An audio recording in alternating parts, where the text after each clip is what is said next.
The widowed millionaire's triplets stopped breathing until the poor waitress did something that saved their lives. The wind that night had teeth. Emily Hayes felt it through the restaurant's floor-to-ceiling windows, watched it shake the skeletal trees lining the hotel's circular drive. She'd been on her feet for 9 hours straight, and her lower back had that dull, persistent ache that came with double shifts, the kind of pain you stop noticing until you finally sit down. "Table 12 needs bussing," Vanessa Brooks called from across the dining room. Her voice sharp enough to cut glass. The manager stood by the host stand, iPad in hand, perfectly pressed blazer without a single wrinkle. Even at closing time, she looked like she'd just stepped out of a corporate photo shoot. Emily grabbed her tray. On it, the restaurant was almost empty now, just 2 stragglers finishing their coffee by the fireplace and old Mr. Chun from the kitchen doing his final rounds. The marble floors gleamed under the pendant lights, all that expensive elegance settling into silence. Emily liked this hour, when the performance ended and the space could just breathe. She was halfway to table 12 when the elevator chimed. Not the main elevator, the private one, the one that went straight to the penthouse. The doors slid open with a quiet ding, and Andrew Miller stepped out, pushing a triple stroller that looked like it belonged in a Nassau catalog. 3 blue blankets, 3 tiny bundles, 1 exhausted father whose tie hung loose and whose eyes had that hollow look Emily recognized. The look of someone running on fumes and sheer willpower. She'd seen him before, of course. He didn't work at the Sterling for 6 months without knowing who owned the place. But they'd never spoken. Men like Andrew Miller existed in a different universe, one where elevators were private and problems got solved with a phone call. He was moving fast, too fast, the stroller wheels squeaking slightly, and then Emily heard it. The monitor clipped to his belt was beeping, not the soft, reassuring beep of a heartbeat. This was urgent, insistent, wrong. Andrew's face had gone pale, that particular shade of white that comes right before panic sets in. Emily dropped her tray on the nearest table. Didn't think about it, didn't ask permission, just moved. Her sneakers squeaked on the marble as she closed the distance between them. "Sir, Mr. Miller." He looked up, and for a second their eyes met. His were dark, desperate, drowning. "They're not." His voice cracked. "The monitor keeps eye. Don't know what's—" Emily was already leaning over the stroller. 3 babies, maybe 4 months old. Their little faces turned toward each other. Their tiny chests weren't moving right. That's what she noticed first. The shallow, struggling quality of their breathing, the slight blue tinge around their lips. Her grandmother's voice echoed in her head. "Stay calm, Misha. Panic helps no one, okay?" Emily said, keeping her voice steady, even though her heart was hammering, "Okay? They're going to be fine. She touched the nearest baby's hand. Cold, too cold. The restaurant's AC was cranking, and these babies had been bundled up in blankets designed for warmth, not ventilation. Her hands moved on instinct, guided by the certification course she'd scraped together money for last spring. The one she'd paid for in installments over 6 months because the lady at the community center had taken pity on her. Knowledge protects, Abuela used to say. Emily had never imagined she'd need to protect anyone like this. She gently turned the first baby onto his side, adjusted the tiny head to open the airway. Her fingers found the second baby, repeated the motion, then the third, small movements, nothing dramatic. She loosened the blankets that had been wrapped too tight, tucked them back in a way that left their chests free to expand. "The air's too dry in here," she murmured, more to herself than Andrew, "and too cold, Mr.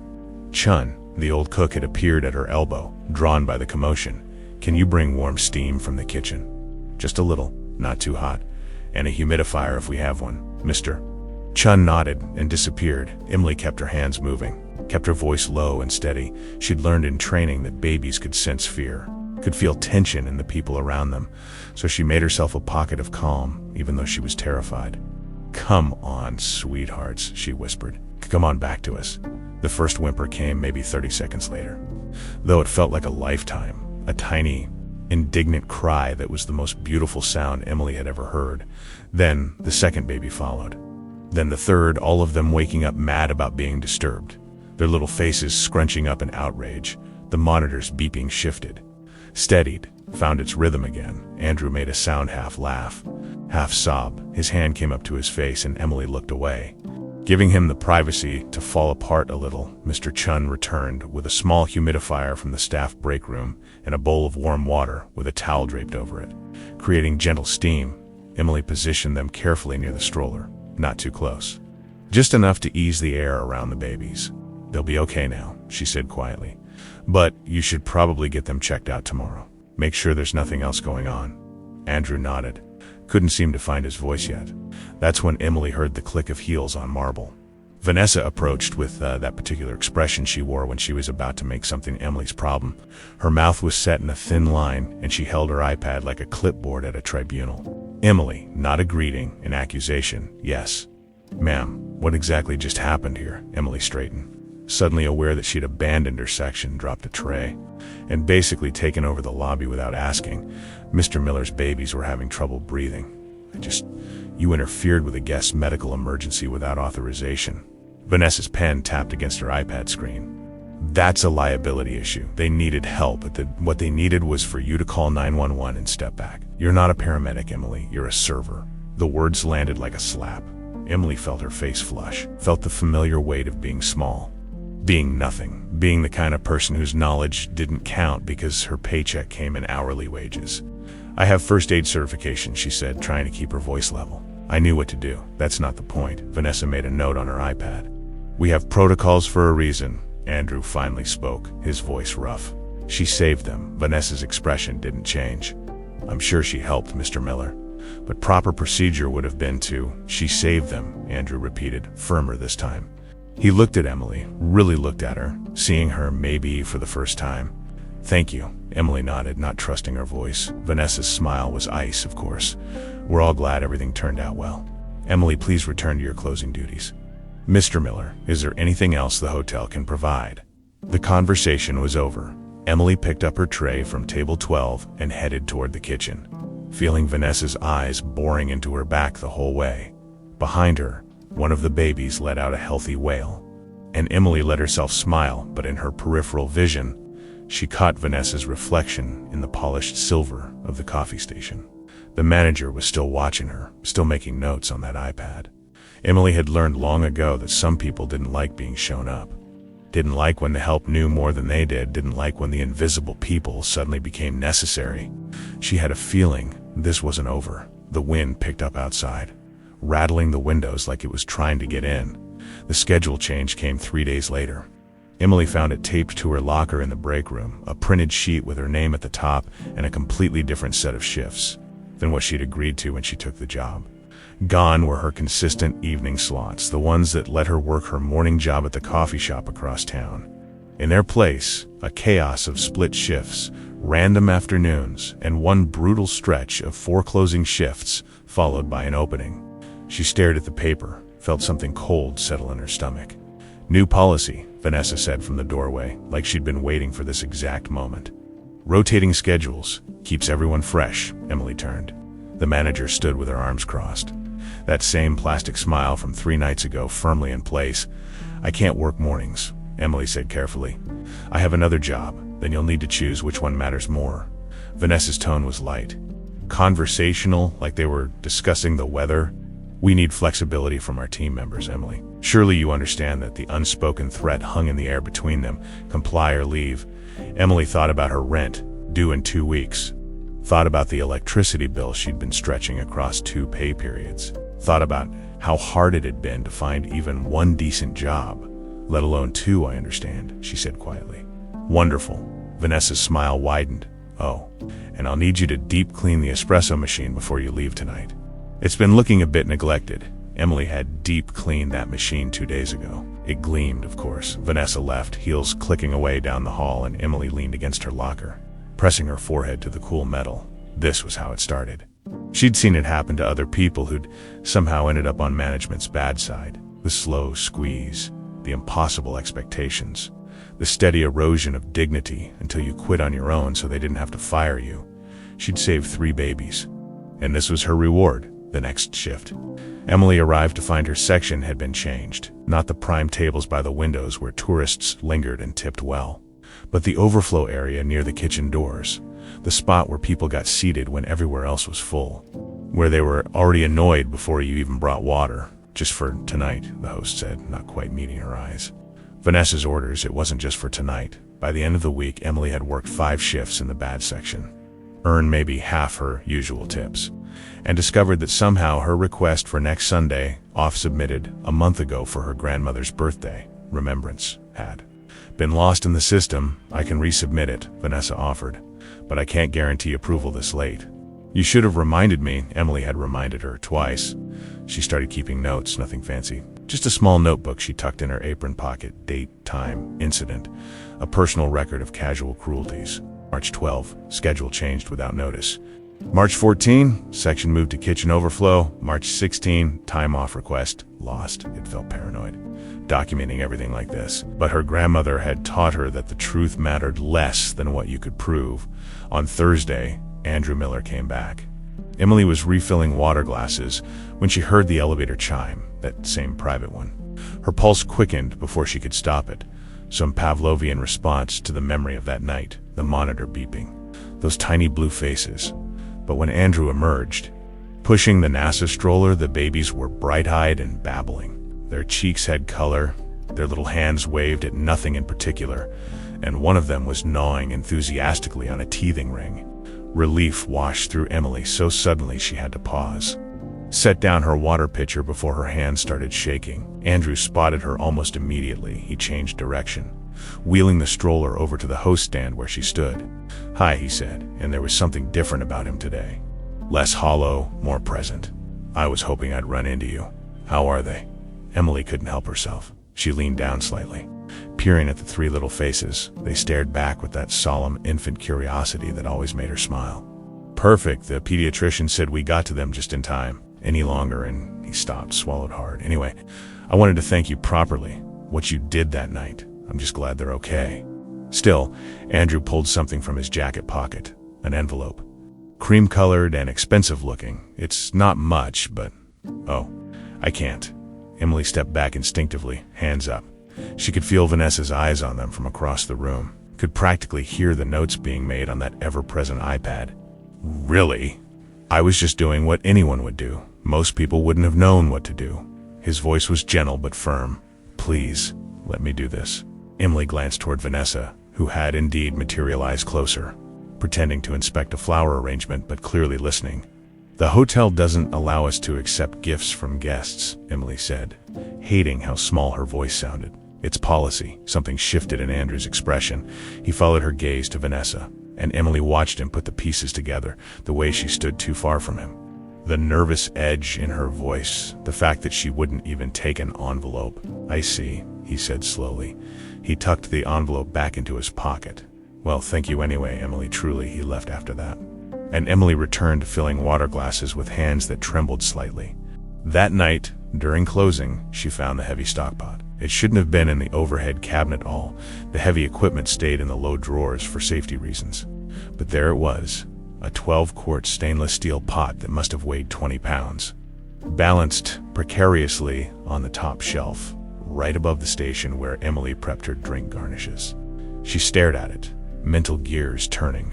Mr. Chun appeared at her elbow, drying his hands on his apron. He looked at the pot, then at Emily, then at the pot again.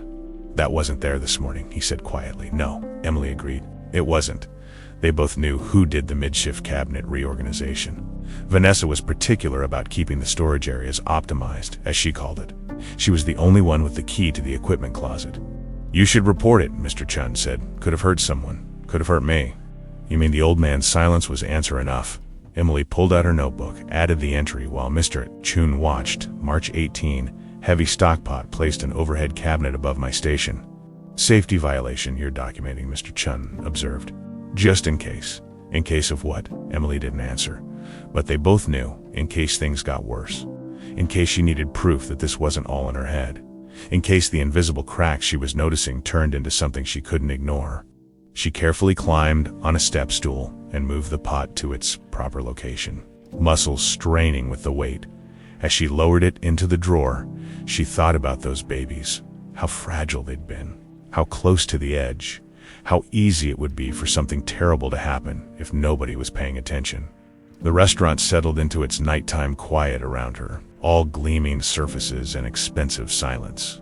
But Emily couldn't shake the feeling that somewhere in this beautiful space, something was very wrong, and she was the only one who seemed to notice.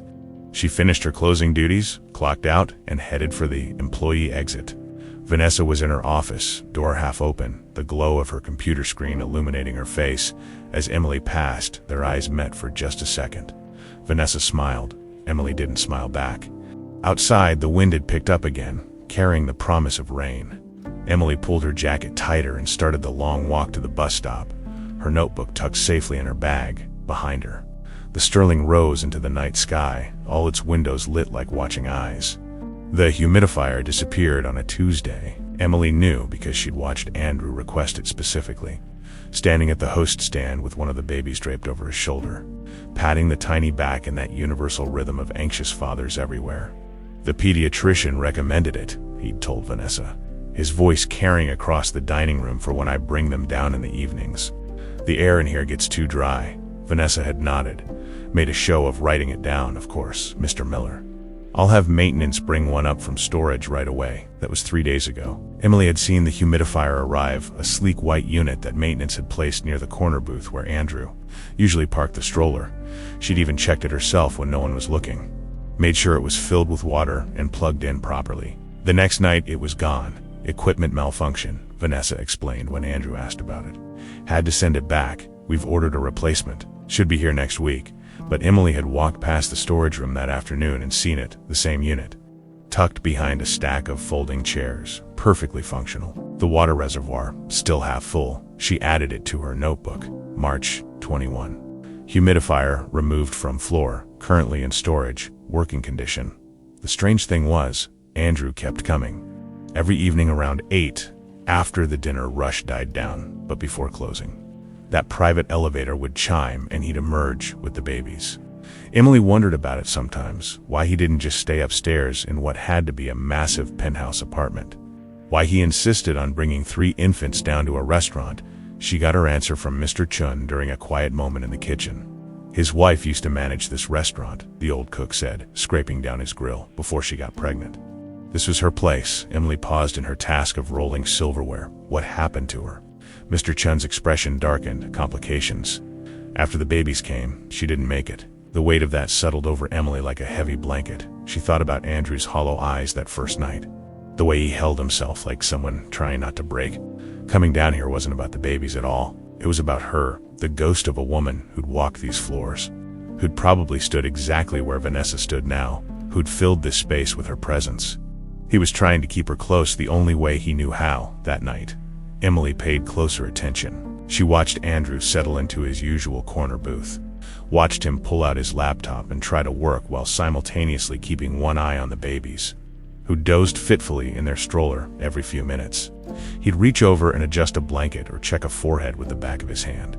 The restaurant's AC kicked into high gear around 8:30, same as always, but tonight it felt more aggressive.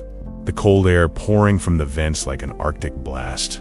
Emily saw Andrew frown, saw him tuck the blankets tighter around the babies. She grabbed a sweater from the break room and brought it to him. "For you," she said quietly. "It's freezing in here tonight." Andrew looked up, surprised, then grateful. "Thanks." "Is it always this cold?" "Not usually." Emily glanced toward the thermostat on the wall, the one that supposedly maintained a perfect 68 degrees.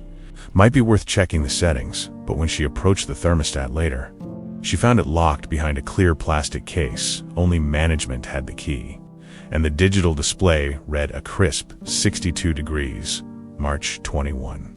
Thermostat set to 62F during evening hours. Locked. The next evening brought a new problem. Emily smelled it before she saw it. A sharp, chemical sweetness that didn't belong in a dining space. She tracked it to the supply cart parked near the wait station, right next to where Andrew's stroller usually sat. The cleaning solution bottles had been changed, instead of the usual fragrance-free products they used in the dining room. These were the industrial-strength stuff from the basement maintenance closets, the kind that made your eyes water and your throat close up if you stood too close for too long. "New supplier," Vanessa said when Emily asked. "Better price point. More efficient. It's pretty strong. It's fine." Vanessa's tone made it clear the conversation was over.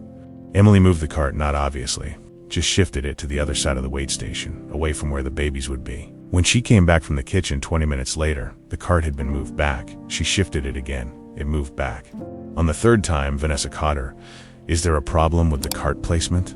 "Emily, the smell is too strong near the dining area. Then maybe you should work faster so it doesn't sit there as long." Vanessa's smile could have cut glass. Efficiency, Emily, that's what we're looking for. That night, Andrew arrived to find his usual corner booth occupied, not by guests. The restaurant was half empty, by storage boxes that definitely hadn't been there an hour ago. "So sorry, Mr. Miller," the host stammered.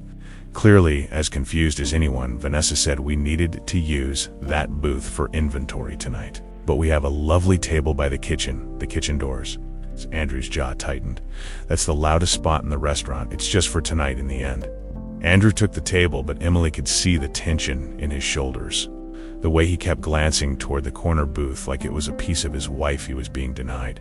The babies fussed more than usual, startled awake every time the kitchen doors swung open with a bang. Emily brought him coffee he didn't order, brought water with lemon, brought anything she could think of that might help when one of the babies started crying, really crying. That escalating wail that meant something was wrong. She was there in seconds. "Can I?" she asked, gesturing toward the stroller. Andrew nodded, looking desperate. Emily checked the obvious things first. Diaper clean, not too hot, not too cold. But the baby's little nose was running, and his breathing had that congested quality that set off alarm bells in her head. She glanced toward the supply cart with its chemical-soaked bottles. Then, at the Arctic blast still pouring from the AC vents, "He needs warmer air," she said, "and humidity. Do you have a humidifier upstairs?" "Yeah." But Andrew gestured helplessly at the laptop. The papers spread across the table, the mountain of work he was clearly drowning in. "I can't leave yet. I'm waiting for a call from Tokyo. And, hold on." Emily disappeared into the kitchen and returned with a stock pot of warm water and a clean kitchen towel. She set it on the floor near the stroller, not too close, just close enough that the gentle steam might help ease the baby's breathing. It was makeshift and ridiculous and probably against a dozen health codes, but it worked. The crying subsided to whimpers, then stopped altogether. "You're a miracle worker," Andrew said softly. "I'm really not. This is just basic stuff." Emily crouched down to check the water level. "But he should probably see a doctor if this keeps up. Babies this little. Respiratory stuff can get serious fast." She felt Vanessa's presence before she saw her. That particular quality of silence that meant someone was watching, judging, cataloging. "Emily," the manager's voice was ice. "A word in my office now." Emily straightened slowly. Andrew started to protest, but she shook her head slightly. Fighting would only make it worse. Vanessa's office was small and sterile, all white walls and glass desk and motivational posters that felt like threats. She closed the door with a soft click, bringing kitchen equipment into the dining room. Vanessa didn't sit, just stood with her arms crossed. "Creating fire hazards, playing doctor with the guest's children. I was helping. You were overstepping." Again, Vanessa pulled out her iPad, and Emily's stomach sank. "This is your third written warning this month. Emily, one more, and we'll have to discuss your future with the sterling 3 warnings. For saving babies, for moving a cleaning cart, for trying to make the environment safe." Emily thought about her rent, her bills, the tightrope she walked between survival and catastrophe. "I understand," she managed. "Good. Now get back to work. And remove that stock pot before someone trips over it." Emily left the office. Her hands shaking, she walked past Andrew's table. He was on his phone call now, speaking rapid Japanese while simultaneously rocking the stroller with one foot and headed straight for the employee restroom. She locked herself in a stall and pulled out her notebook with trembling fingers. March 22nd, humidifier still missing, AC set to 62F, new cleaning products, strong chemical smell. Booth reassigned, written warning number 3 for helping guest. She stared at the entries, at the pattern emerging like a picture coming into focus. This wasn't random. This wasn't bad luck or policy changes or corporate efficiency. This was deliberate. Someone was making the space uncomfortable for those babies. Someone was creating conditions that could make them sick. And that same someone was systematically silencing the one person who noticed. Emily closed her notebook, tucked it back in her pocket, and returned to the dining room. She removed the stock pot as ordered, but not before noting that the baby was breathing easier, that the steam had done exactly what she'd known it would. As she carried the pot back to the kitchen, she passed Vanessa's office through the glass door. She could see the manager on her computer, that same cold smile on her face. Emily kept walking, but her mind was racing. She needed more than a notebook now. She needed proof, real proof, the kind that couldn't be dismissed or explained away. Because 3 babies were spending their evenings in an environment that was slowly becoming dangerous, and the only person trying to protect them was running out of warnings. Emily started with the electrical outlets. It was a trick her grandmother had taught her years ago, back when their landlord kept claiming the heat worked fine while they shivered through winter nights. Put a piece of tape over the switch, Abuela had said. Write the date on it. Then you'll know if someone's messing with it. So Emily carried a roll of clear tape in her apron now, the kind that was almost invisible unless you were looking for it during her shift breaks. When the dining room emptied out for that dead zone between lunch and dinner, she'd mark things. The thermostat case, a tiny strip along the bottom edge with 3/23, written in pencil so small you'd need to squint to see it. The electrical outlet where the humidifier had been plugged in, another piece of tape, dated and initialed. She felt ridiculous doing it, like a kid playing detective. But when she came in the next day and found the tape on the thermostat peeled back and replaced slightly off-center, she didn't feel ridiculous anymore. Someone was checking the temperature, adjusting it, and they were careful enough to try to hide the evidence. March 24, thermostat tape disturbed. Setting changed from 62F to 60F. You're spending a lot of time staring at walls lately. Emily jumped. Nearly dropping her water pitcher, Mr. Chun stood behind her, his weathered face creased with concern. Just checking something, she said. The old cook glanced at the thermostat, at Emily's notebook peeking out of her apron pocket, and something shifted in his expression. Understanding, maybe, or recognition. Come, he said. I want to show you something. She followed him into the kitchen, past the line cooks prepping for dinner service. Into the dry storage room in the back, Mr. Chun pulled out his phone, a newer model than Emily would have expected, and scrolled through his photos. Last Tuesday, he said, showing her the screen. The image showed the storage room from a different angle, taken from up high in the frame, clear as day. Was the humidifier tucked behind the folding chairs? The timestamp read 3:47 p.m. You've been documenting too, Emily said softly. Someone needs to, Mr. Chun pocketed his phone. Been working here 30 years. Seen a lot of managers come and go, but this one, he shook his head, this one is different. Meaner. Why are you showing me this? Because you're the only one asking questions. He pulled open a cabinet, revealing maintenance logs clipped to the inside of the door. And because I found something you should see, he pointed to an entry from 2 weeks ago. HVAC inspection. Recommend humidity control for winter months, especially in dining areas with infant presence. Strong chemical cleaners should be avoided, J. Martinez. Tech number 4427. Emily's pulse quickened. There was a recommendation for humidity control and for switching the cleaning products back to fragrance-free. Mr. Chun flipped the page. See. Right here, the tech even circled it, said it was important for air quality. Does Vanessa know about this? Mr. Chun gave her a look that said she was asking the wrong question. The tech gave the report directly to her. I saw him hand it over myself. Emily pulled out her phone and took pictures of the maintenance logs, her hands steady despite the adrenaline coursing through her veins. This was it. This was proof that Vanessa had been told about the problems, had been given specific recommendations, and had ignored them. More than ignored them. She'd actively done the opposite. Thank you, Emily said. Be careful, Mr. Chun warned. People like her. They don't like being caught. That evening, Emily worked with renewed purpose. She watched, she documented, she noticed everything. The way Vanessa always seemed to arrive during Andrew's nightly visits. Hovering at the edges like a well-dressed vulture, the way the AC kicked into overdrive precisely at 8 p.m., right when the babies arrived. The way the chemical smell from the cleaning supplies seemed stronger near Andrew's usual tables at 815. Andrew emerged from the elevator, but tonight he wasn't alone. He had someone with him, a woman in her 60s with kind eyes and capable hands. Dressed in scrubs decorated with cartoon elephants. This is Margaret, Andrew said when Emily brought water to their table. She's a pediatric nurse, helping me figure out why the boys keep getting congested. Margaret was already examining the environment with a professional eye. Emily watched her pull out a small device, a hygrometer. She'd later learn and take readings of the air. Humidity's at 32%, Margaret announced, frowning for infants.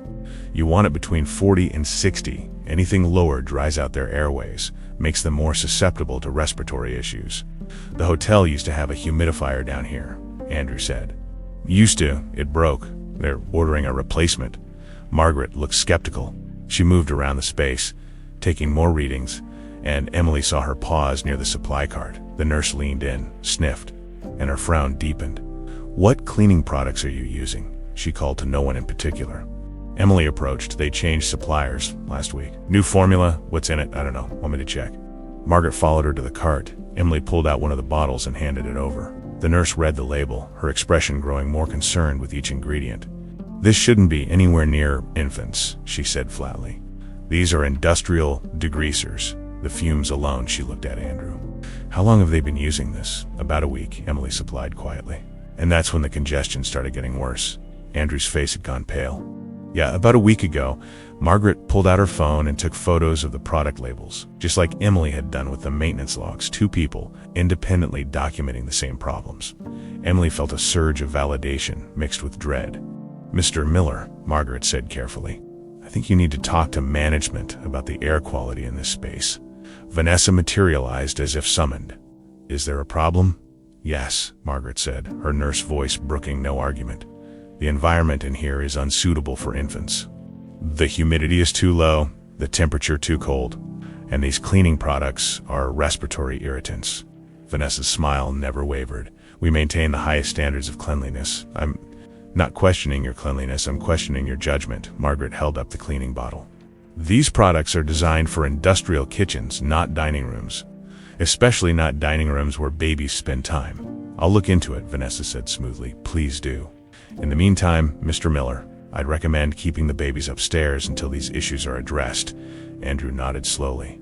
But Emily could see the grief in his eyes. Losing this space meant losing another piece of his wife after they left Andrew pushing the stroller. Margaret walking beside him, discussing air purifiers and pediatricians. Emily found herself alone in the dining room with Vanessa.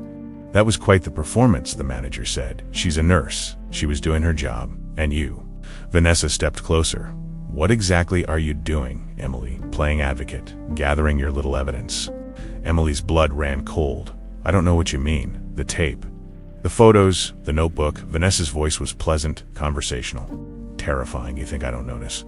You think I don't have eyes everywhere in my restaurant? She knew, somehow. She knew everything. I'm just trying to help, Emily said. Hating how weak she sounded. No, you're trying to be important. To matter. Vanessa leaned in close enough that Emily could smell her expensive perfume. But you're just a waitress. Emily easily replaced. Remember that? The threat hung in the air between them. Sharp and clear, Vanessa walked away, her heels clicking against the marble like a countdown. Emily stood frozen, her heart pounding so hard she thought it might crack her ribs. She pulled out her phone with shaking hands and texted Mr. Chun, she knows. His response came 30 seconds later. Time to be smart, not brave. But Emily had never been good at choosing between the two. Andrew didn't come down for 3 days. Emily told herself it was a good thing. The babies were safer upstairs, away from the cold air and chemical fumes and whatever else was making them sick. Margaret had been right to recommend it. This was the smart choice, the healthy choice. But the dining room felt emptier without them, like something vital had been removed on the 4th night. The elevator chimed at 8:17 p.m. Emily's head snapped up from the table she was clearing. Andrew emerged, alone this time. No stroller, no babies. Just a man in an expensive suit who looked like he hadn't slept in days. He took the same corner booth, the one that had been mysteriously unavailable last week, but was now empty and waiting. Emily watched him order coffee he probably wouldn't drink and open his laptop to emails he probably wouldn't read. She gave him 10 minutes, then brought fresh coffee. Unasked, how are they? She said quietly. Andrew looked up, and the relief in his eyes at being asked, at being seen, made Emily's chest ache. Better. Margaret got us a proper humidifier, changed out all the products we were using. Their breathing's already improved. He paused. I should have noticed. I should have realized what was happening. You had a lot on your mind. That's not an excuse. They're my responsibility. His jaw tightened. I'm their only parent. I have to do better. Emily understood that guilt had carried her own version of it when her grandmother died. All those questions of what if I'd noticed sooner? What if I'd pushed harder for tests? What if you're doing fine? She said. They're healthy. That's what matters. Andrew nodded, but she could tell he didn't believe it. He went back to his laptop and Emily returned to her section, acutely aware of Vanessa watching from her office. The night proceeded normally until 9:47 p.m. Emily was in the kitchen when she heard the commotion-raised voices from the dining room, the clatter of something hitting the floor. She pushed through the doors to find Andrew on his phone, his face drained of color. His coffee cup knocked over and spreading across the table in a dark pool. I'm coming now, he was saying. Tell Margaret I'm coming. He was moving before he finished the sentence, leaving his laptop, his papers, everything. Emily caught his arm as he passed. What happened? The babies? They're not breathing right again. Margaret says it's worse than before. His voice cracked. I don't understand. We fixed everything. The air is good. The humidity's right.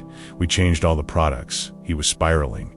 Panic rising in his voice. Emily knew that sound. Had heard it in her own voice when her grandmother collapsed in their kitchen. Go, she said firmly. I'll bring your things up. Just go. Andrew ran for the elevator, fumbling with his keycard. Emily watched the doors close, then turned to gather his belongings from the booth. The laptop was still running, the screen showing an email half composed. She closed it carefully, stacked his papers, tucked his phone charger into the laptop bag. That's when she noticed the glass, Andrew's water glass. The one she'd brought him earlier had a faint residue at the bottom. A slight film that caught the light. Emily picked it up, held it to her nose. The chemical smell hit her immediately, sharp and artificial and wrong. The same smell from the new cleaning products. Her hands started shaking. She looked around the dining room. Most of the tables were empty now. Just a few stragglers finishing dessert. Vanessa was nowhere in sight. Emily carried the glass into the kitchen and found Mr. Chun at his station. Smell this, she said. The old cook took the glass, sniffed, and his expression darkened. That's not water. No, it's not. They stared at each other, the implication hanging between them like a live wire. Emily thought about the timeline, how the babies had been fine until Andrew started coming down again, how their symptoms had returned despite all the environmental changes Margaret had made. It wasn't the environment, not anymore. It was the water. The pitchers, Emily said suddenly. Where do we fill the water pitchers? Filtration system by the wait station. Why? Mr. Chon's eyes widened. You think someone's tampering with it? Emily was already moving. She crossed the dining room to the wait station where 3 glass pitchers sat on a silver tray. She picked up the one closest to Andrew's section, her section, and poured a small amount into a clean glass. The same chemical smell. She checked the other pitchers. Nothing, just clean, filtered water. Only her pitcher was contaminated. Emily felt the world tilt slightly. This wasn't negligence. This wasn't corner cutting or cost saving. This was deliberate. Someone had put something in the water that went to Andrew's table. Water that he drank. Water that he'd probably brought upstairs to mix the baby's formula. She thought about those tiny bodies struggling to breathe, about Andrew's panicked voice on the phone, about how close they'd come that first night. We need to test this, she said. Her voice surprisingly steady. Officially, lab results that cost money we don't have, and time the babies might not have either. Emily pulled out her phone and took photos. The glass, the pitcher, the filtration system. Then she did something she'd never done before. She poured a sample into a clean plastic container from the kitchen, sealed it, and labeled it with the date and time. Evidence. Mr. Chun watched her work, his face grim. You know what this means? Yeah, it means someone's been poisoning them. Slowly, carefully, making it look like environmental allergies or bad air quality. Emily's hands had stopped shaking. In their place was something cold and focused. It means this has been happening for weeks. You need to tell someone. Police, health department, someone.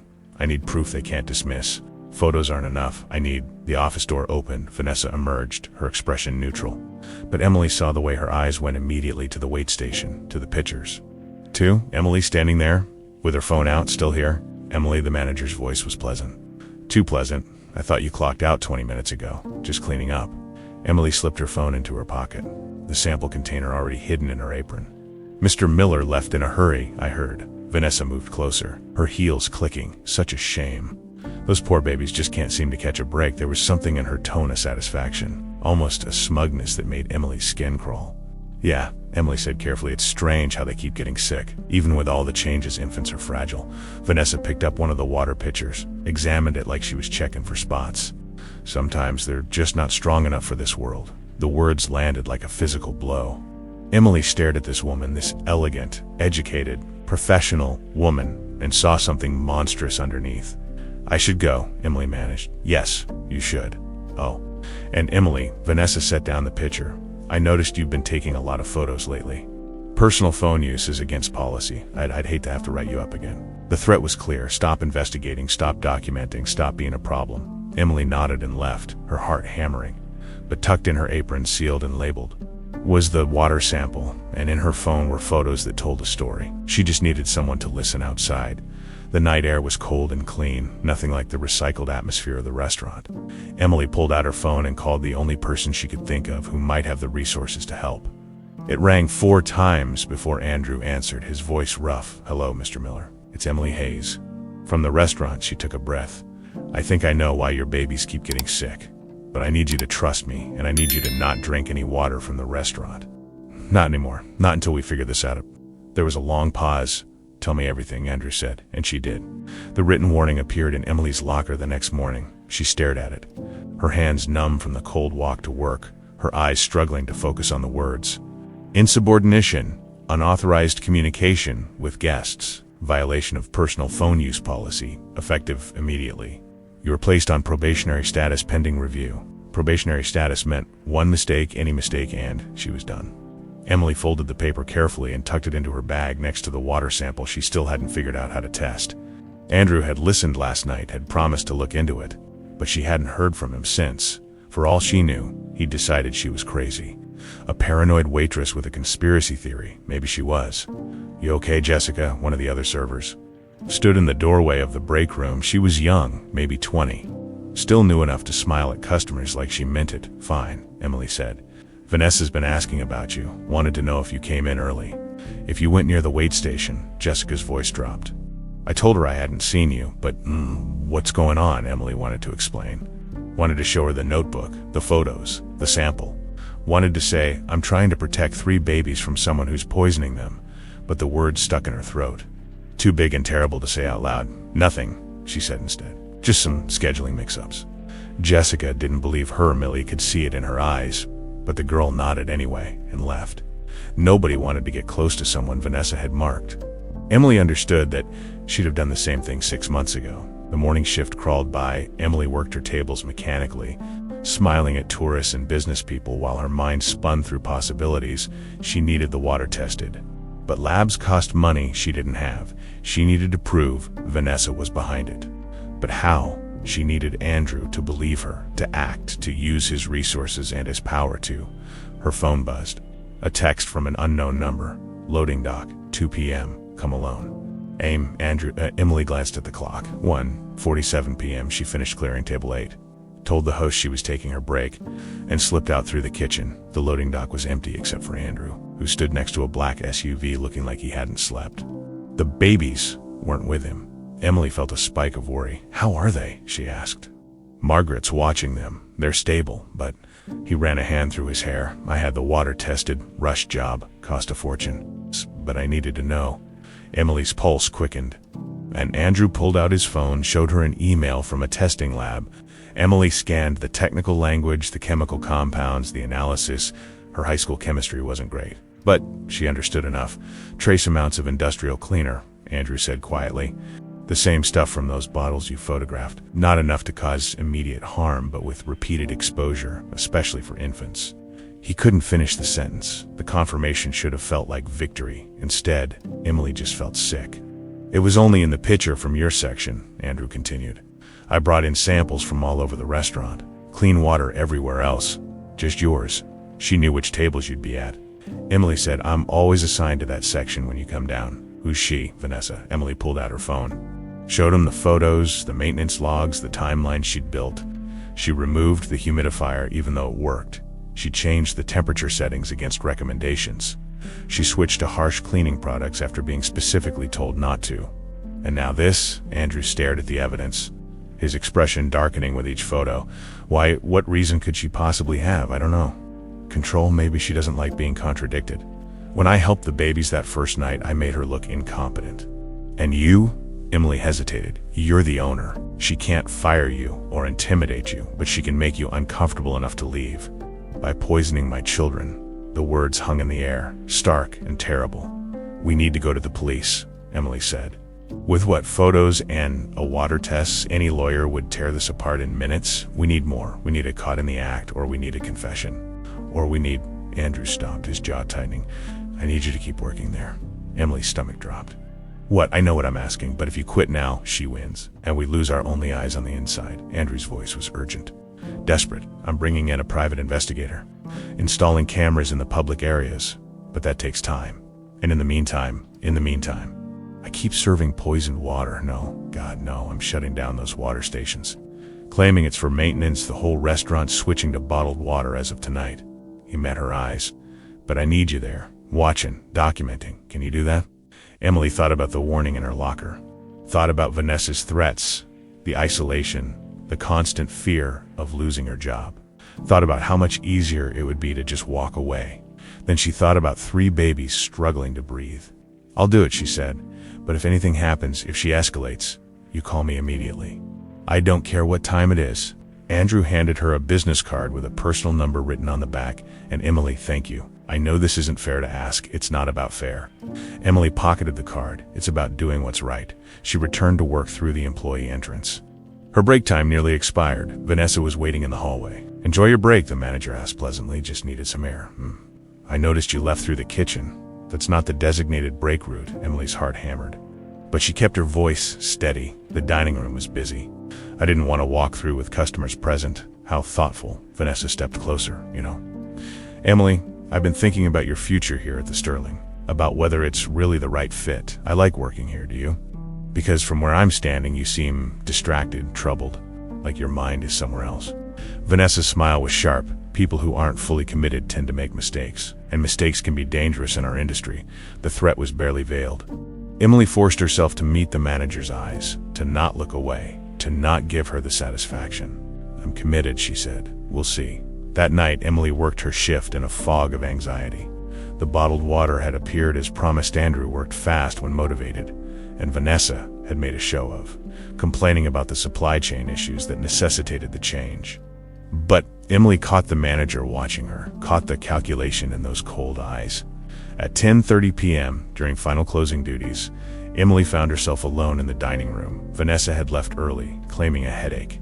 The other staff had filtered out. Even Mr. Chun had gone home. Emily was wiping down tables when she heard it. A soft sound from Vanessa's office. She froze, listening. The office should be empty. The manager had left an hour ago, moving quietly.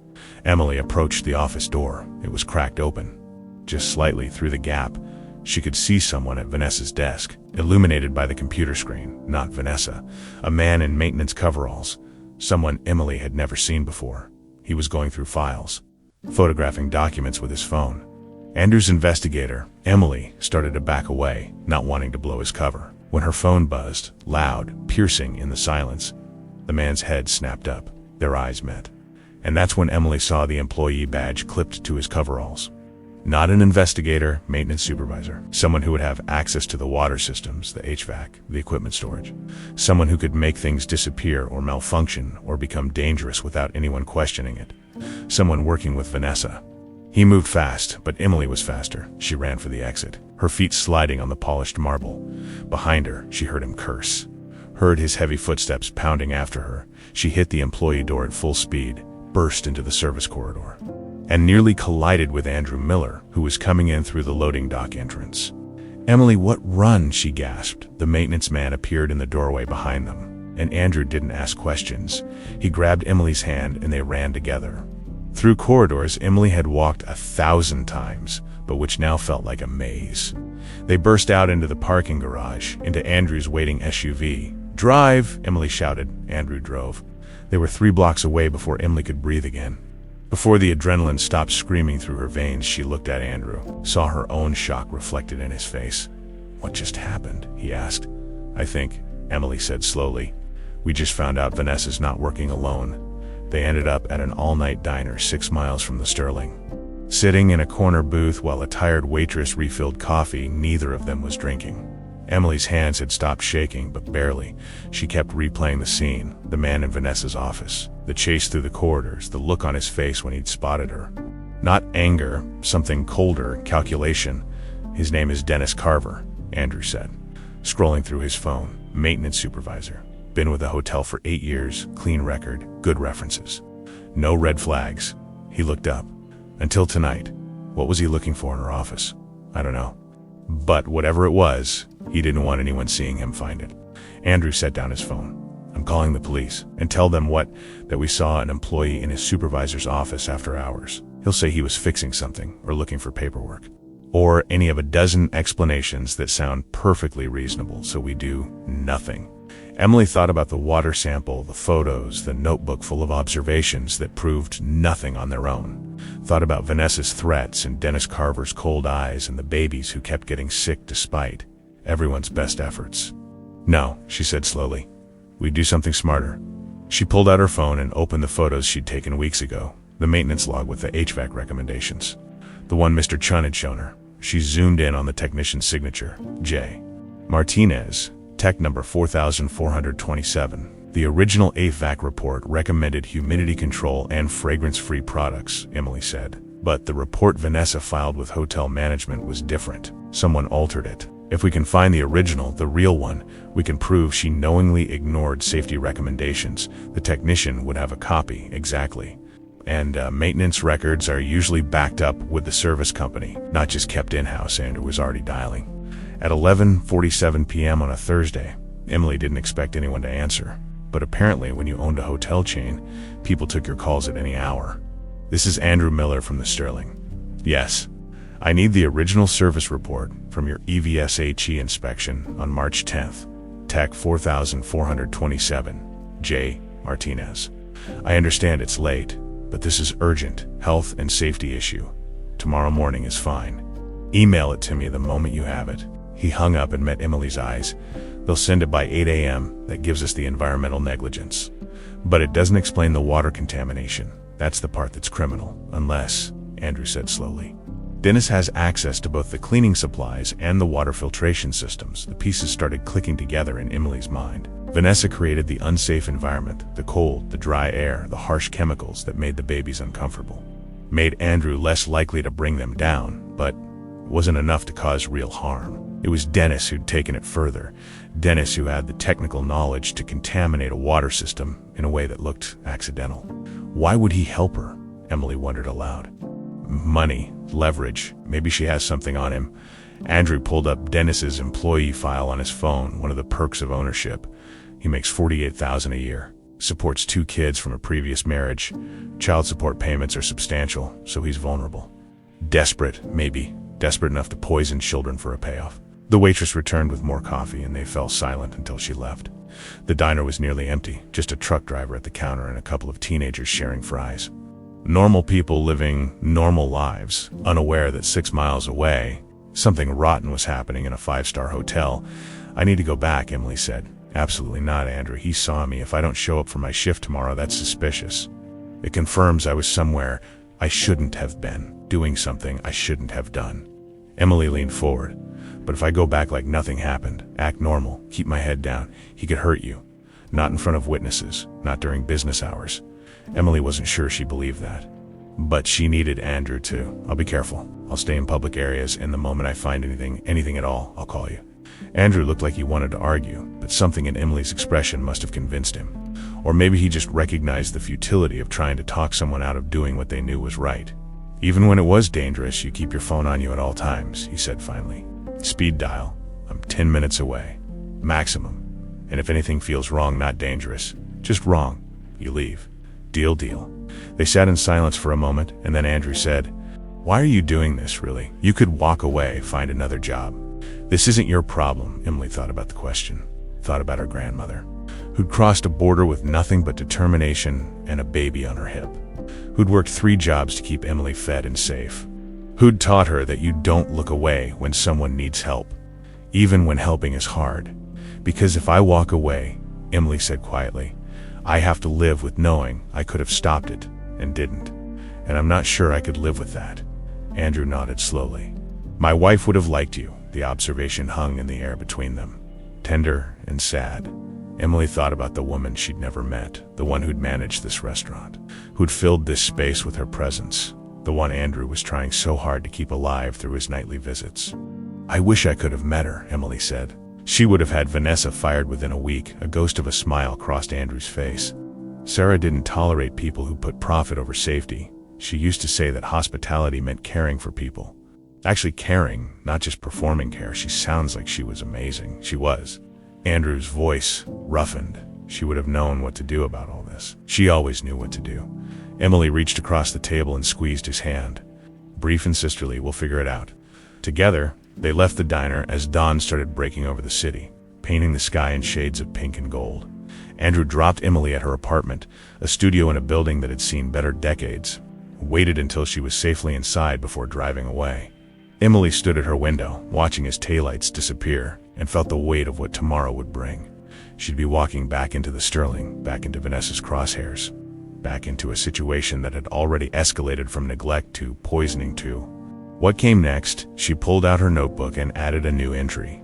March 25th, Dennis Carver, maintenance supervisor, working with Vanessa. Discovered in her office after hours. Purpose unknown. Then she opened her email and found a message from Andrew. Sent 5 minutes ago, HVAC report attached, original versus filed version, compare pages 3 to 4. Emily opened the attachment, her heart pounding. The original report was explicit, critical. Maintain humidity between 40 to 60% when infants are present. Use only fragrance-free. Hypoallergenic cleaning products in dining areas. Failure to comply may result in respiratory distress, particularly in vulnerable populations. The filed version, the one Vanessa had submitted to hotel management, had the critical section removed entirely.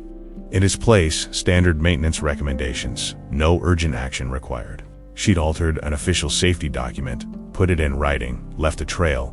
Emily forwarded the comparison to her personal email, saved it to 3 different cloud services, and printed a physical copy that she tucked into her grandmother's old Bible, the one place she knew she'd never lose track of. Then she set her alarm for 5:30 a.m., lay down fully clothed on top of her covers, and tried to sleep. Tomorrow, she was going back. Tomorrow she was going to end this, one way or another.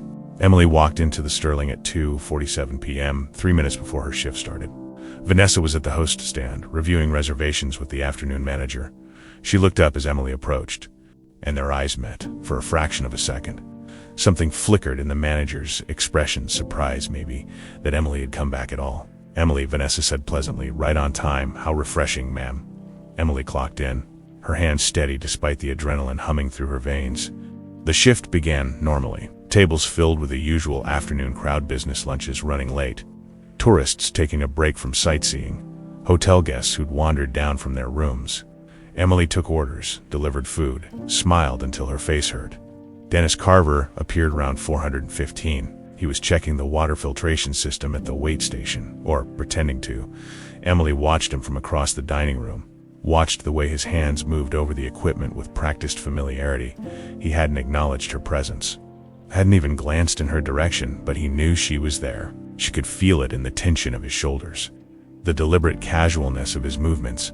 Emily pulled out her phone, angled it carefully, and took 3 photos. The lighting was terrible, but you could clearly see Dennis working on the water system. Timestamp, 4:17 p.m. Date, March 26. She added them to the growing folder of evidence. At 5:30, Andrew arrived, not through the private elevator this time, through the main entrance, walking through the lobby like any other guest. But he wasn't alone. With him was a woman in her 40s wearing a sharp suit and carrying a leather briefcase. She had the look of someone who'd seen everything and wasn't impressed by any of it. They took a table in Emily's section. Vanessa noticed immediately. She always noticed Andrew, and smoothed her blazer before approaching. Mr. Miller, what a pleasure. We weren't expecting you this evening. Last-minute decision. Andrew's voice was cordial but cool. This is Patricia Chun, my attorney. We're here to discuss some concerns about hotel operations. The temperature in the room seemed to drop 5 degrees. Vanessa's smile never wavered, but Emily saw her fingers tighten on her iPad. Of course, would you like to use one of our private dining rooms? Here's fine. It's about the restaurant specifically. Andrew gestured to the empty chair. Please join us. It wasn't a request. Vanessa sat, her posture perfect, her expression pleasant, but Emily, watching from 3 tables away, could see the warning signs, the slight tension in her jaw, the way her thumb kept tapping against her iPad case. The attorney opened her briefcase and pulled out a folder. Emily couldn't hear the conversation from where she stood, but she could see documents being laid out on the table, could see Vanessa's face go carefully blank as she reviewed them. The evac reports had to be. Emily busied herself with refilling water glasses, working her way closer to their table, close enough to hear fragments. Significant discrepancies between the filed report and the original. I'm not sure I understand the implication. Deliberate alteration of safety documentation. Vanessa's voice remained calm. Professional. There must be some clerical error. I'll look into it immediately. We'd appreciate that. The attorney smiled. But it didn't reach her eyes. We'd also like to discuss the water filtration systems. Specifically, the contamination found in testing last week. Contamination. Vanessa's surprise seemed genuine. I wasn't aware of any issues. No. That's interesting. Because the contamination was traced to industrial cleaning products. The same products you switched to against the maintenance recommendations. Patricia pulled out another document. Products you personally approved for purchase. Here's your signature on the requisition form. Emily watched Vanessa's mask slip. Just for a second, watched calculation replace confusion in her eyes. Those products are industry standard, Vanessa said. Approved by our corporate office for kitchen use. Not for dining areas where infants are present. Patricia's voice was steel wrapped in silk. The question, Ms. Brooks, is why you would make that choice after being explicitly told not to. I made the choice I felt was best for operational efficiency, even if it endangered children. The word hung in the air like a bomb. Around them, the dining room continued its normal rhythm, oblivious to the confrontation unfolding at table 12. I would never endanger anyone, Vanessa said, her voice sharp now. If there were issues with the environment, they were unintentional. Simple oversights in a busy operation. Andrew spoke for the first time since the documents came out. And the water, was that an oversight too? What water? The water tested positive for the same industrial cleaner, trace amounts, concentrated specifically in the pitcher used for my table. Andrew's voice was quiet. Controlled. My children have been ingesting that water for weeks. Vanessa's eyes flicked to Emily. Just for a second, Emily pretended not to notice, but her pulse quickened. She'd been made. Vanessa knew, or suspected, where Andrew had gotten his information. I don't know what you think happened, Vanessa said carefully, but I can assure you, this hotel maintains the highest standards. Then you won't mind if we bring in independent inspectors, Patricia interrupted, and you'll cooperate fully with their investigation, of course. I have nothing to hide. Excellent. They'll be here Monday morning. Patricia gathered her documents with efficient movements in the meantime. You're suspended pending the results of the investigation. Paid leave, effective immediately. The color drained from Vanessa's face. You can't. I can. Actually, Andrew's voice was ice. I own this hotel. And I will not have someone who endangered my children running my restaurant. Vanessa stood, her composure cracking at the edges. She looked at Andrew, then at Patricia. Then inevitably, Emily, this is because of her, isn't it? Vanessa's voice shook with barely controlled fury, because some waitress with delusions of importance fed you conspiracy theories. This is because of documentation, Patricia corrected. Physical evidence, test results, your own signature on altered reports. She stood as well, matching Vanessa's height in her sensible heels. MIs. Hayes has nothing to do with it, but they all knew that wasn't true. Emily had everything to do with it. She was the one who'd noticed, who'd documented, who'd refused to look away. Vanessa grabbed her iPad and walked toward her office, her heels clicking against marble with sharp, angry sounds. The dining room had gone quiet now, other diners watching the drama unfold with undisguised interest. Emily started to breathe again. It was over. Vanessa was suspended. Investigators were coming. The truth was going to. The crash came from the direction of Vanessa's office, then a scream, not Vanessa's voice. Someone else's. Emily ran, Andrew and Patricia right behind her. They burst through the office door to find Vanessa standing at her desk, her face pale, staring at her computer screen. On the monitor was a document, a spreadsheet, actually showing dates and amounts. Payments made from the Sterling's operational budget to an account Emily didn't recognize. But Dennis Carver would, because his name was on every transaction. She's been embezzling, Patricia said softly, reading over Vanessa's shoulder, paying Dennis to keep quiet about building code violations, using him to cover up safety issues that would have triggered expensive repairs. Vanessa's hands were shaking. It's all here. Patricia pulled out her phone, already dialing dates, amounts, account numbers. Someone left this document open on your computer, Ms. Brooks. And I think we both know who. Dennis. Dennis had been in this office last night, photographing files, but he hadn't been helping Vanessa. He'd been gathering evidence against her, building his own insurance policy. Or maybe just getting out before the ship sank. I want a lawyer, Vanessa said, her voice barely above a whisper. Smart choice, Patricia replied. Security arrived 5 minutes later, then actual police. Responding to Patricia's call, they escorted Vanessa out through the service entrance, away from the guests, maintaining the hotel's pristine image, even as its restaurant manager was led away in handcuffs. Emily stood in the dining room, watching it all unfold, feeling oddly disconnected from her own body. It had happened so fast. One moment Vanessa was defending herself. The next she was being arrested for embezzlement and child endangerment. Andrew found her by the windows. Staring out at the darkening sky. "You should go home," he said gently. "This shift is over." "What about Dennis, already in custody?" "Apparently he's very eager to cooperate in exchange for a reduced sentence." Andrew smiled grimly. "Turns out poisoning children weighs on the conscience more than embezzlement." Emily nodded. "Still processing, so it's done almost. The investigation will take time, but yes, the immediate danger is over." She should feel relieved, victorious even. Instead, she just felt exhausted.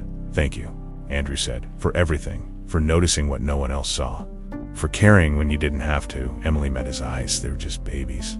They deserved someone to care. Everyone deserves that," Andrew said. "Not everyone gets it." Outside, rain had started to fall. Washing the city clean, the investigators arrived on Monday morning carrying clipboards. Testing equipment and the kind of professional skepticism that came from years of uncovering corporate negligence. Emily watched them work from her station, where she was supposed to be setting up for lunch service, but mostly just stood frozen. Coffee pot in hand, they tested every water source, swabbed every surface, interviewed every employee who'd worked during the past month. Mr. Chun spent 40 minutes with them, speaking in his careful, precise English, occasionally pulling out his phone to show them the photos he'd taken. Emily heard fragments through the kitchen door, humidity levels dangerously low. Products changed without notification. That girl. She noticed first by Tuesday afternoon. The preliminary findings were complete. Emily was restocking napkins when Patricia Chun, no relation to Mr. Chun, though they'd bonded over the coincidence, found her in the supply closet. "Got a minute?" the attorney asked. Emily's stomach clenched. "Am I in trouble?" "Quite the opposite." Patricia gestured toward one of the private dining rooms. "Come on. There's someone who wants to talk to you." Andrew was waiting at the table, but he'd traded his usual suit for jeans and a sweater, looking more human than Emily had ever seen him. The babies were there too, in their NASA stroller, babbling contentedly at a mobile of felt stars someone had attached to the canopy. "Sit," Andrew said, and it wasn't a command. "Just an invitation," Emily said. Patricia opened her briefcase with the efficiency of someone who'd done this 1,000 times. "The investigation confirms everything you documented. Vanessa Brooks knowingly created an unsafe environment after being explicitly warned against it. Dennis Carver contaminated the water filtration system with industrial cleaning solutions, small amounts, administered over several weeks. His testimony indicates Vanessa paid him to discourage your presence in the restaurant." "Discourage," Emily repeated flatly. "His word, not mine." Patricia pulled out a document. "The district attorney is pursuing charges: child endangerment, assault with a chemical agent, embezzlement, falsification of safety documents. Vanessa's looking at significant prison time. Dennis took a plea deal. He'll testify against her in exchange for reduced charges." The words washed over Emily like white noise. Prison, testimony, charges. It all felt surreal, like something that happened to other people in movies. Not to a waitress from a one-bedroom apartment who just wanted to pay her rent on time. "What about the hotel?" Emily asked. "Full compliance review. New protocols for environmental safety, especially in areas where vulnerable populations might be present. Mandatory first aid training for all staff. Third-party oversight for maintenance and chemical handling." Patricia smiled slightly. "You've effectively reformed an entire corporate safety structure." "Ms. Hayes, I just didn't want the babies to get hurt. That's what makes it matter." Andrew leaned forward. "You didn't do it for recognition or reward. You did it because it was right. That's rare." One of the babies, Emily still couldn't tell them apart, made a grabbing motion toward her. Without thinking, she reached over and let tiny fingers wrap around her thumb. The baby's grip was surprisingly strong, his eyes bright and curious and completely healthy. "They're doing better?" she asked. "Perfect health, according to Margaret. They're right on track developmentally, no lasting effects." Andrew's voice roughened slightly. "Thanks to you. If you hadn't noticed when you did, if you'd looked the other way like everyone else." He didn't finish. Didn't need to. Patricia cleared her throat delicately. "Which brings us to the matter of your employment." Emily's stomach dropped. Here it came. The polite dismissal, the severance package, the You're a liability now, so please leave quietly, mister. Miller has requested that you be promoted to a newly created position. Guest experience and safety coordinator. It comes with a substantial raise, benefits, and the authority to implement safety protocols across all Sterling Hotel properties. Emily stared at her. I'm sorry, what? Andrew pulled out a folder. It's a real job. Not charity. You'd be developing training programs, conducting safety audits, working with management to ensure we never have another Vanessa situation. Patricia's firm would provide legal support, mister. Chun has already agreed to be your deputy coordinator. I don't have a degree. I barely finished community college. You have something better. You have eyes that see what others miss and the courage to act on it. Andrew slid the folder across the table. You've saved my children's lives. Emily, twice, once in that first emergency. And once, by refusing to ignore what was happening. I trust you more than any credential. Emily opened the folder with shaking hands. The salary listed made her dizzy, more than she'd made in a year working 2 jobs. Benefits included health insurance, dental, vision, 401k matching, paid time off. Things she'd only ever dreamed about. I don't know what to say. Say yes, Andrew said simply. Help me make sure what happened to my kids never happens to anyone else's. Emily thought about her grandmother, who'd crossed borders and worked impossible hours so Emily could have chances she never had.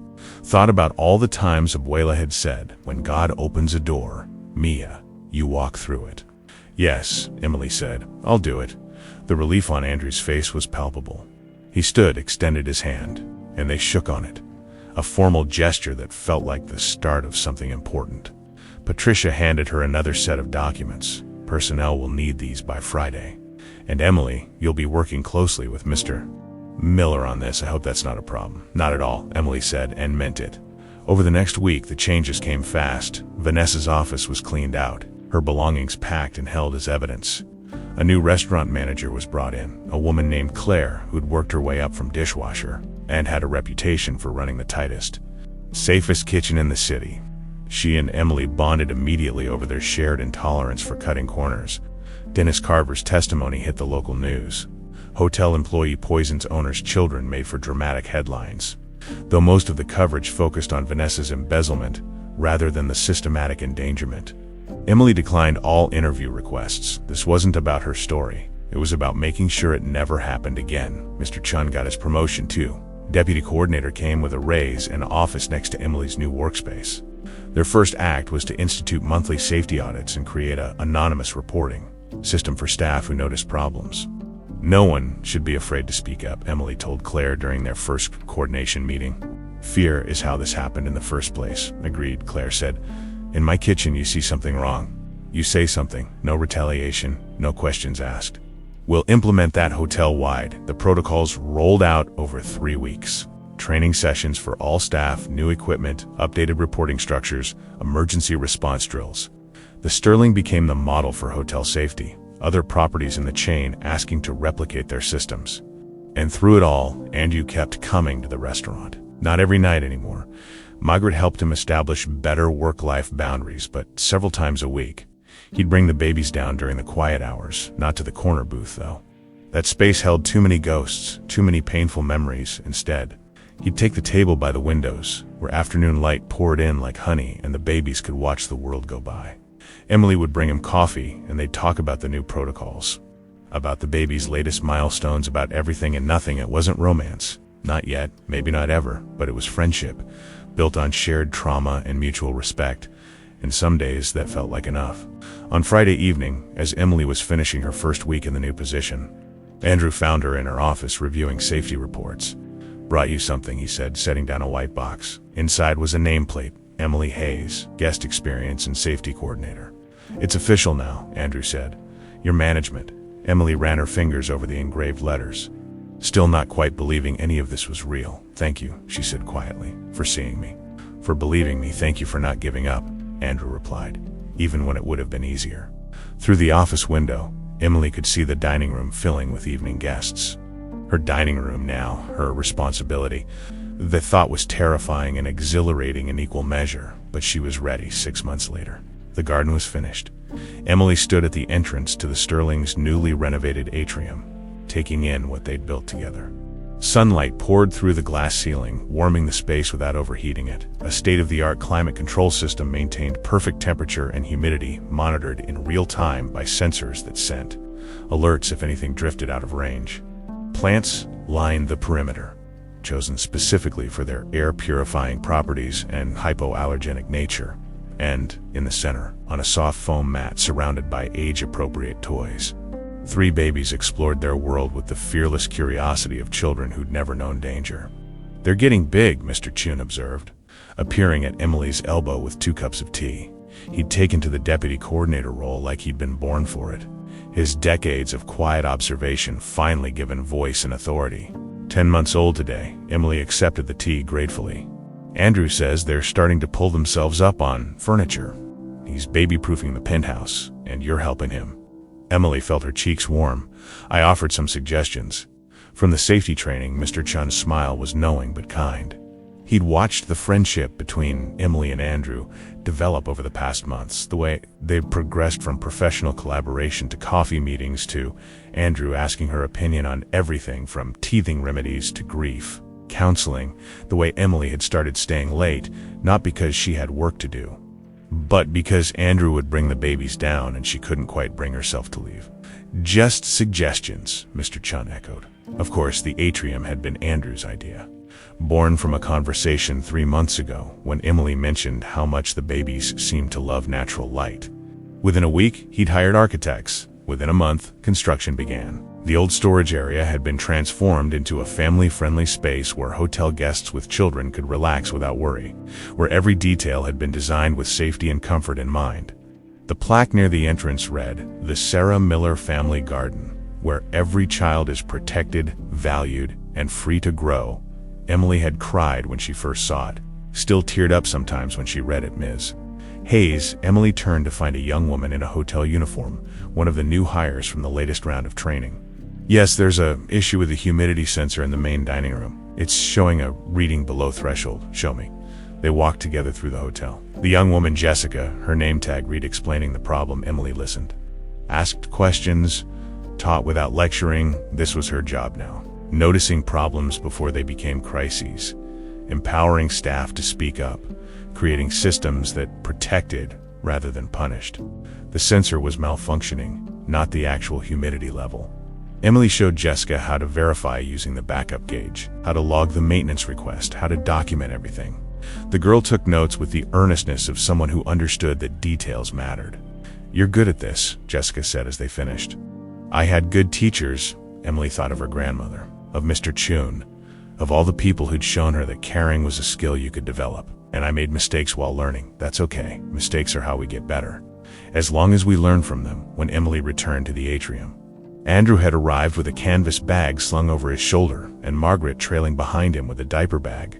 The nurse had become a permanent fixture in their lives, part-time nanny, full-time guardian angel. "Sorry we're late," Andrew said, already unloading toys onto the mat. Someone had an explosive diaper situation that required a complete wardrobe change. "All 3 of them?" Emily asked. Amused, sympathy pooping. "It's apparently a thing," Margaret laughed, setting down the diaper bag with the weary expertise of someone who'd seen it all. "They're fine now, fed, changed, and ready to explore." The babies were placed on the mat and immediately began their favorite activity, trying to eat everything within reach. Emily sat cross-legged nearby, intercepting a foam block before it could become lunch. "How was your morning?" Andrew asked, settling beside her. "Good. Fixed a sensor issue. Reviewed next month's training schedule.